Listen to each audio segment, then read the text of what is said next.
1-852. With the power of Tandem HR, you are in the fast lane on Main Street with Get Down to Business with Shalom Klein, the show for business and jobs.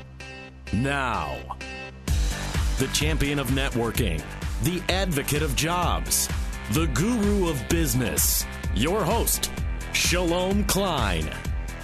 Warren Buffett once said, you only have to do very few things right in your life, so long as you don't do too many things wrong. We are all about small business, jobs, and entrepreneurship and business. We talk a lot about business here. You are on with Get Down to Business, and I'm your host, Shalom Klein. Remember, you can always download podcasts from Get Down to Business on my website at shalomklein.com. And while you are there, don't forget to follow me on Twitter at Shalom Klein. It's going to be another jam-packed week of content and information that you won't want to miss. It's a live show. This week, it's all about innovation. And one of the innovative things that we've done this week is we actually have phones that are working. Last week was a little interesting show, so thanks for bearing with us. Everything's fixed, thanks to the good team here at AM 560.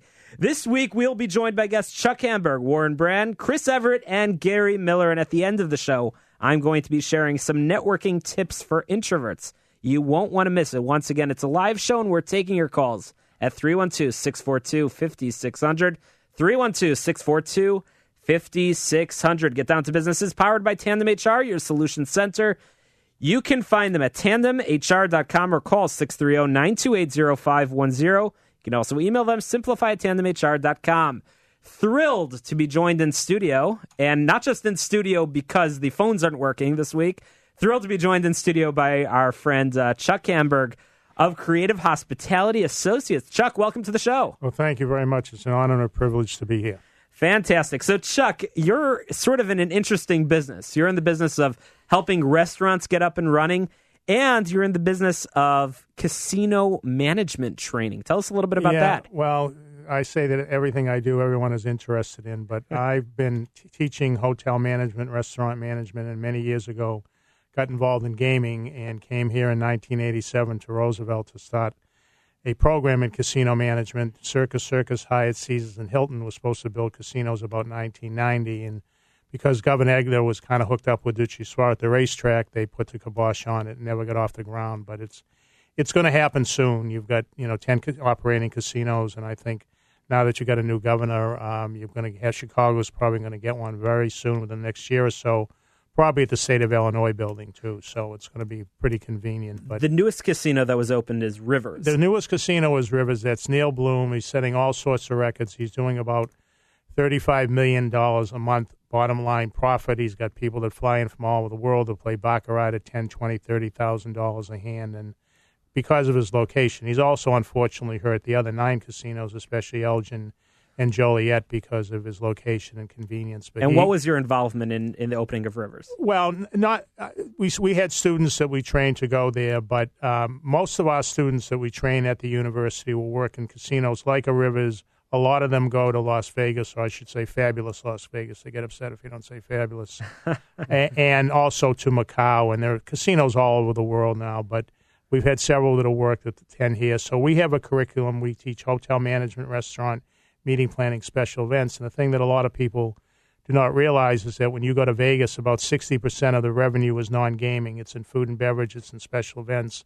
It's in Cirque du Soleil, stuff like that. So casinos now become, more than just the actual gaming aspect of it. And they, of course, have changed quite a bit. We're 75% of the floor now slot machines, which before was, considered just something that you'd give your wife while you were playing craps and roulette. So, well, Harry Reid probably would love you for saying fabulous Las Vegas. Yeah, right. Yeah. But you mentioned before, new governor coming into office in less than a month. Do you think that Chicago, Illinois, has a chance at being competitive? So people aren't going to Atlantic City or maybe even Vegas, but they might actually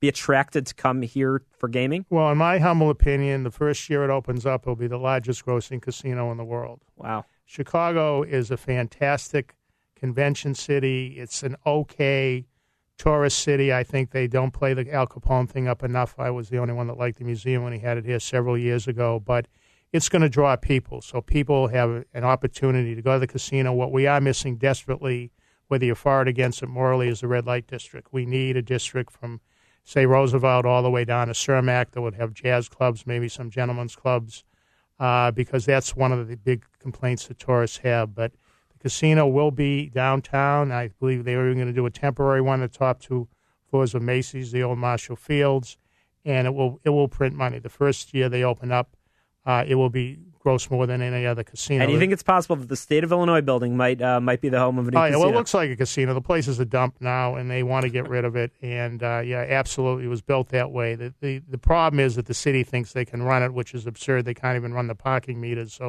And this is a very highly, highly regulated industry. How would you rate the city of Chicago in terms of food, restaurants? When I came here, it was okay. Now it's probably the second best to New York City, which has the best restaurants, the best chefs. But it's become a fantastic restaurant town. You've got Michelin star chefs that are here. It's you still have the steakhouses. It's still world famous for the steak. I mean, and I'm very impressed with the food here. I've got my East Coast prejudice. I can't stand deep dish pizza, and I'm still looking for my first deli. But other than that, this is without question. Once again, best food city. We're talking with Chuck Hamburg of Creative Hospitality Associates. Chuck is, again, principal and partner at Creative Hospitality Associates, but also you teach at Roosevelt University in hospitality. Right. In spite of my youthful look, so I've been teaching over 40 years. I was at Bunker Hill Community College. If you saw the movie The Town, those gangsters were all students. I moved to New York Tech, spent 12 summers in Switzerland, summer abroad, and I've been here for 27 years. So I spend half my time in academia, and then the other half with our consulting company. We work with restaurants in trouble. We develop restaurants. And we also are involved in the Bassett certification, which is a liquor certification course that used to be highly recommended, but the state passed it last January. It's a law now, so all managers, waiters, waitresses, bartenders, barbacks, everybody, security, have got to take it. It used to be 6 hours, but we rewrote it. It was absurd. It was too long. We teach it in 2 or 3 hours. And so we're involved in, almost all the on-premise pouring facilities in the city. So and that program's called FAST. The program itself legally is Bassett, but our particular thing is the fundamentals of alcohol and safety training. We worked for the Illinois Liquor Commission. We rewrote it. So it's Bassett FAST, and that's what we go all over and we teach. Interesting. Based here in Chicago, but you probably have clients that you work with all over the country. Yeah, we do a lot of work out of state, sometime back in Boston. And actually, when I first started, we did most of our stuff out of state because it was somewhat of a conflict with the university a little bit. We didn't do a lot of Chicago stuff. But once I stepped down as the dean for the past 20 years, we do a lot of local. But we do stuff all over. And I know you and I have spoken about this before, but for somebody that has some genius idea that they want to open up a restaurant, what's the bit of advice that you have for them? Don't do it. You have to understand something. Everyone in the world is interested in what I do. Everyone half the students in the Food Network with students of mine, the people. You do not have a doctor who's a heart transplant specialist that gets up in the morning and says, I want to be an airline pilot. And an airline pilot that wants to be a heart specialist. They both want to open restaurants. Why? Because my wife's a good cook and we eat out a lot. Well, that's great. I fly over the world. You can put me in a cockpit. Food has absolutely nothing to do with the restaurant business. Location, lease, labor, demographics, psychographics.